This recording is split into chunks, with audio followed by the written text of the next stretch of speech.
જય સ્વામિનારાયણ વિદ્યાર્થી મિત્રો, બાયોલોજી ઈ વિદ્યાના ક્લાસમાં આપનું સ્વાગત છે। આ વિડીયોની અંદર એમિનો એસિડના પ્રકારની સમજૂતી લઈએ। એમિનો કેટલા પ્રકારના છે? 20 પ્રકારના એમિનો એસિડ છે આપણા શરીરમાં। આપણી બોડીમાં કેટલા એમિનો એસિડ છે? 20 પ્રકારના।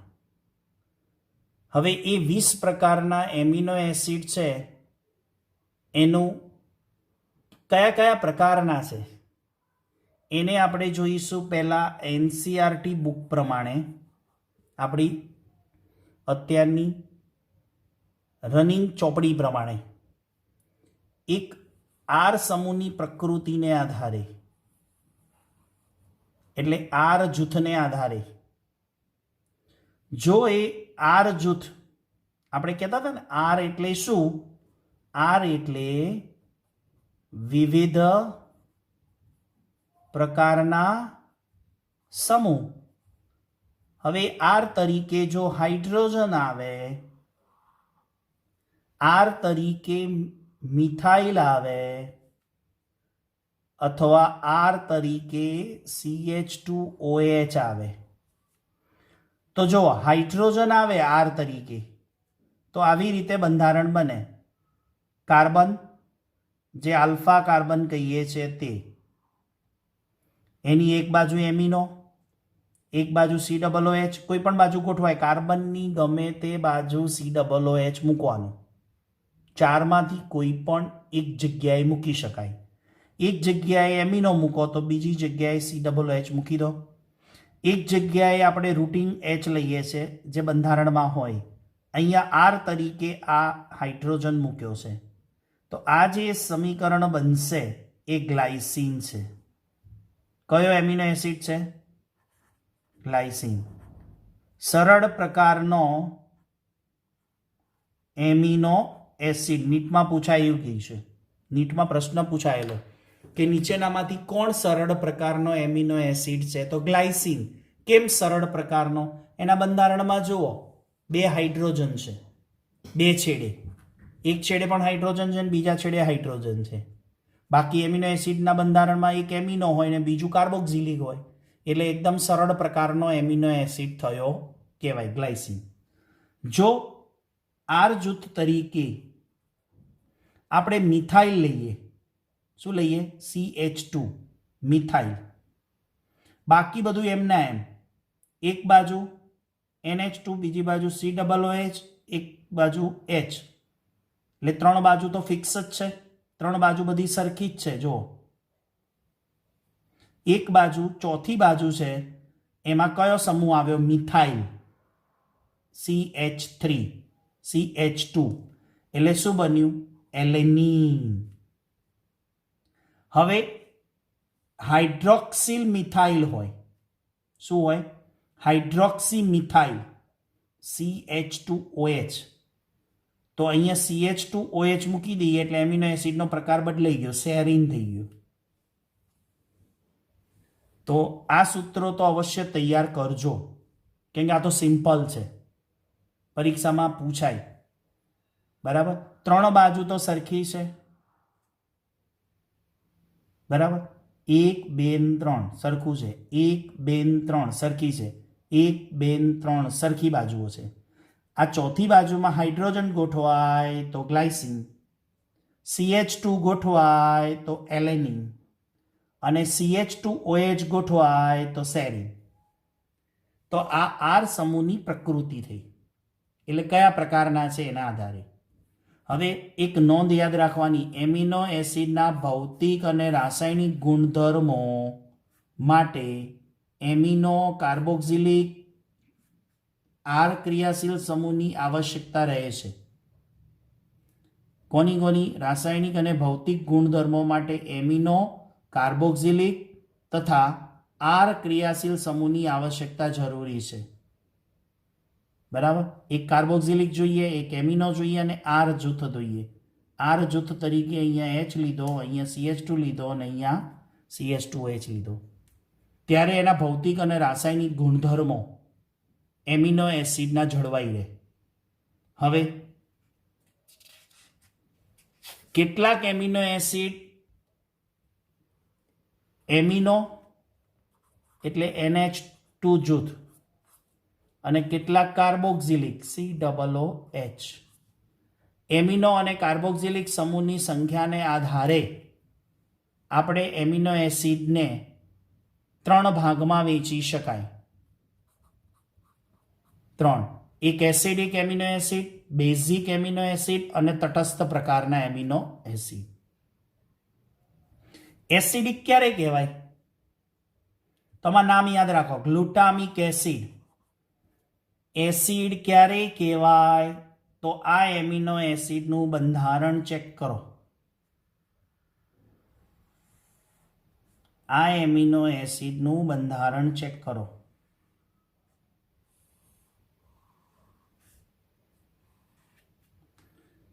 આખા એમિનો એસિડના બંધારણમાં કેટલી વાર કાર્બોક્સિલિક સમૂહ છે? COOH 2 વાર. અને એમિનો કેટલી વાર છે? 1 વાર. તો 2 વાર COOH આવે તો એ એમિનો એસિડ શું બને? એસિડિક. અને આ સૂત્ર છે ગ્લુટામિક એસિડનું. જો આ એમિનો એસિડના બંધારણમાં ચેક કરો શું આવે છે? NH2 2 વાર આવે છે. એટલે બેઝિક સમૂહ કેટલી વાર છે? એસિડિક કરતા વધારે બેઝિક સમૂહ છે, તો એને બેઝિક એમિનો એસિડ કહેવાય, લાઇસિન. જ્યારે તટસ્થ એમિનો એસિડ જો, તટસ્થ એમિનો એસિડમાં એક NH2 અને એક COOH, એક વાર કાર્બોક્સિલિક અને એક વાર એમિનો, તો શું કહેવાય એને? શું કહેવાય? તટસ્થ. તો એસિડિક એમિનો એસિડ એસિડિક કેમ કહેવાય? કાર્બોક્સિલિક સમૂહ વધુ સંખ્યામાં હોય. બેઝિક એમિનો એસિડ બેઝિક કેમ કહેવાય? કે એમાં એમિનો એટલે કે NH2 જૂથ વધારે હોય. અને તટસ્થ કેમ કહેવાય? કે કાર્બોક્સિલિક સમૂહ અને એમિનો સમૂહ જો સરખા હોય તો શું કહેવાય? તટસ્થ. એટલે સિમ્પલ શું યાદ રાખવાનું? તો કોઈ એક એમિનો એસિડ છે, ઉદાહરણ એમાં NH2 COOH, તો કોણ વધારે આવ્યું? COOH. એટલે એ એમિનો એસિડ શું થયો? એસિડ. બીજો એક એમિનો એસિડ એવો છે કે જેમાં NH2 અને COOH, તો NH2 કેટલી વાર આવ્યો? 2 વાર. તો આ શું કહેવાય? બેઝિક. અને એક વાર NH2 હોય ને એક વાર COOH હોય તો શું કહેવાય? ન્યુટ્રલ. એટલે કે આ એમિનો એસિડ કેવો કહેવાય? ન્યુટ્રલ એટલે તટસ્થ. સમજ પડી ગઈ? ક્લિયર? તો એમિનો એસિડના પ્રકાર એમિનો અને કાર્બોક્સિલિક સમૂહની સંખ્યાને આધારે એસિડિક, બેઝિક અને તટસ્થ. હવે કેટલાક એમિનો એસિડ સુગંધિત છે, એરોમેટિક. સુગંધિત પ્રકારના એમિનો એસિડ, ચોપડીમાં આના સૂત્રો આપ્યા છે, માત્ર જાણકારી માટે છે, તમારે નામ યાદ રાખવાના. સુગંધીદાર એમિનો એસિડ એટલે કે એરોમેટિક પ્રકારના કયા? ટાયરોસિન, ટ્રિપ્ટોફેન અને ફિનાઇલેલેનિન. સુગંધીદાર એમિનો એસિડ 3 પ્રકારના, એક ટાયરોસિન, એક ટ્રિપ્ટોફેન અને એક ફિનાઇલેલેનિન. આ 3 એમિનો એસિડ એ સુગંધીદાર એમિનો એસિડ છે. આગળ જઈએ. એમિનો એસિડના પ્રકાર NCERT બુક પ્રમાણે આપણે સમજી ગયા. હવે એમિનો એસિડના પ્રકારને આપણે નીટ પ્રમાણે સમજવા છે, તો એ આપણે સમજીએ.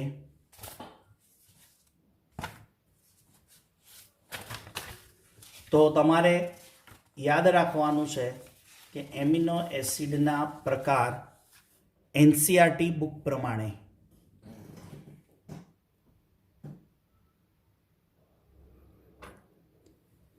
એમિનો એસિડના વર્ગીકરણને નીટ પ્રમાણે જોઈએ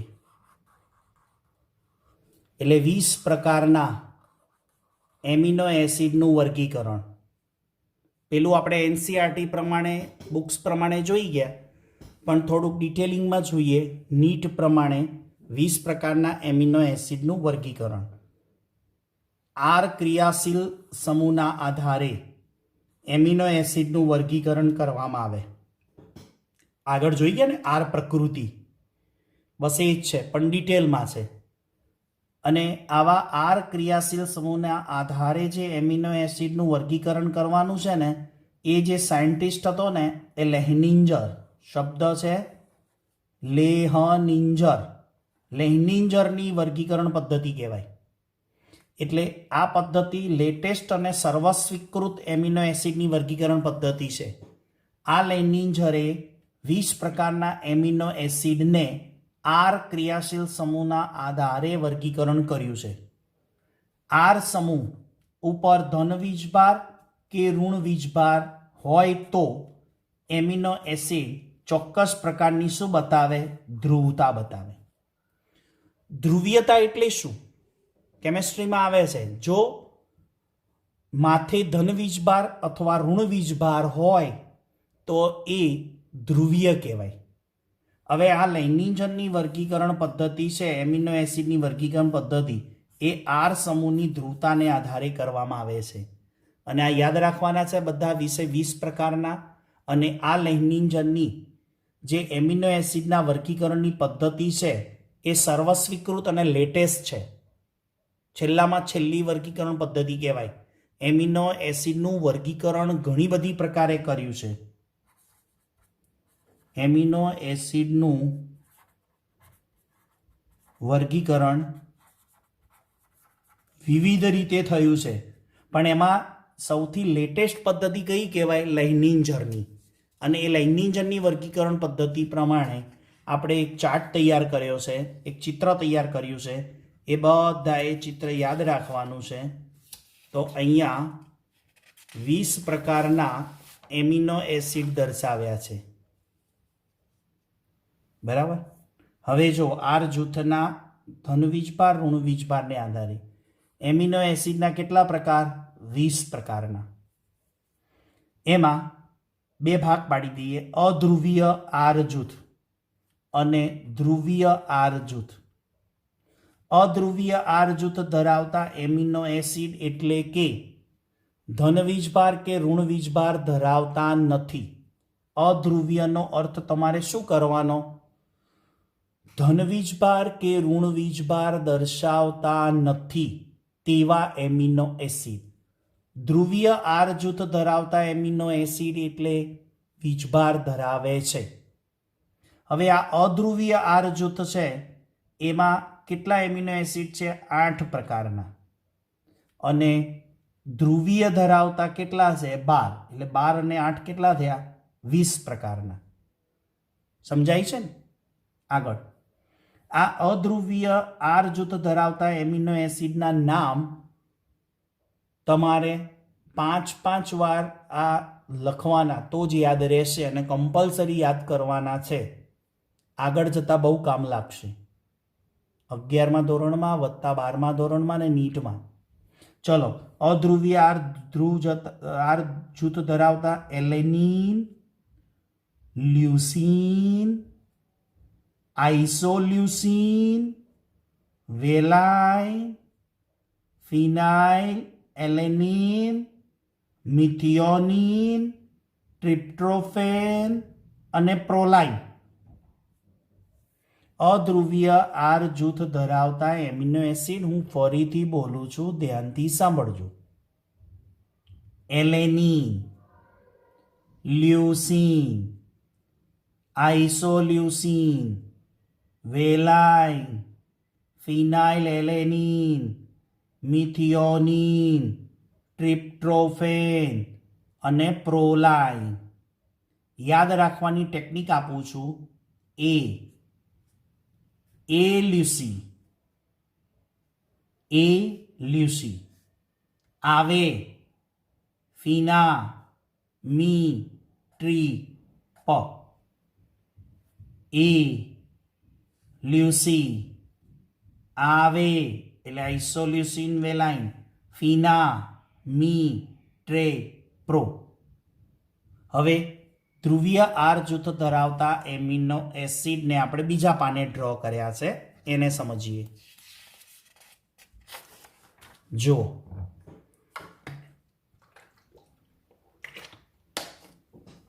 ધ્રુવીય આર જૂથ ધરાવતા એમિનો એસિડ એ કેટલા પ્રકારના? 12. એમાં ધ્રુવીય ખરા પણ વીજભાર વિહીન આર જૂથ ધરાવતા, અહીંયા ધ્રુવીય ઋણ વીજભાર ધરાવતા, ધ્રુવીય ધન વીજભાર ધરાવતા. તો પહેલા ધ્રુવીય વીજભાર વિહીન જોઈ લઈએ. એ કેટલા છે? 7 છે. એસ્પર્જીન, શું બોલાય?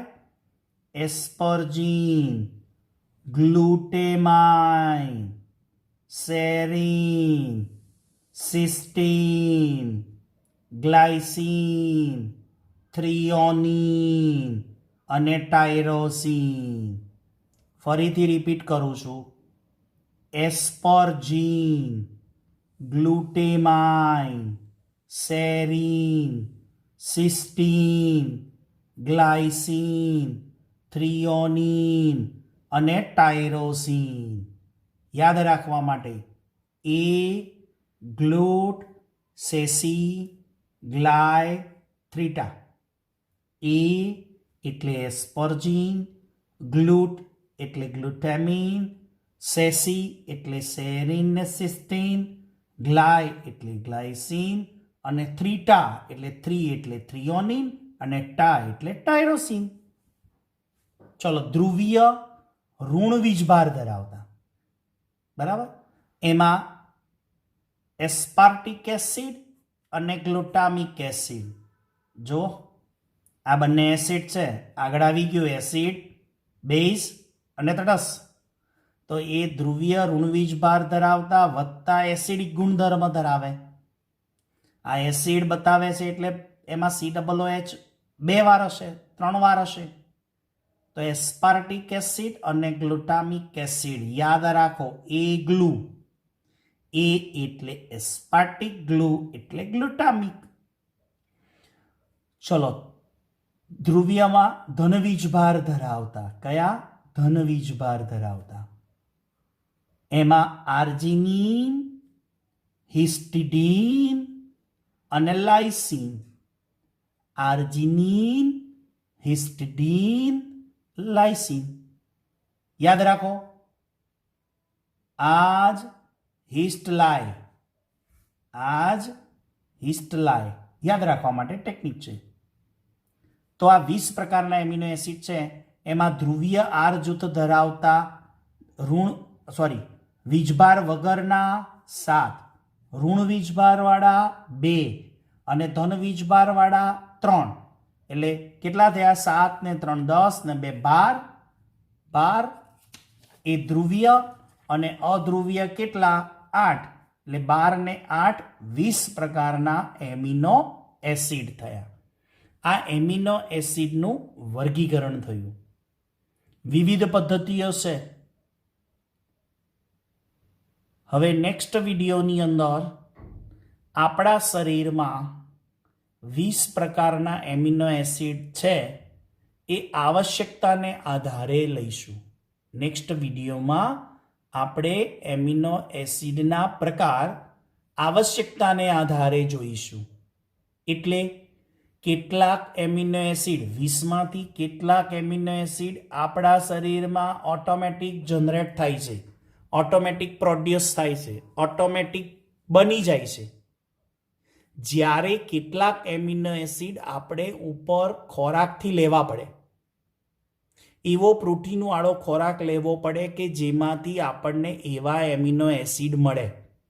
એટલે એને આવશ્યકતાને આધારે એમિનો એસિડ કહેવાય. 2 પ્રકારના, એક આવશ્યક એમિનો એસિડ અને એક બીજા બિનઆવશ્યક એમિનો એસિડ. એની સમજૂતી આપણે નેક્સ્ટ વિડીયોમાં સમજાવીશું. ત્યાં સુધી સૌ વિદ્યાર્થી મિત્રોને HP સરના જય સ્વામિનારાયણ.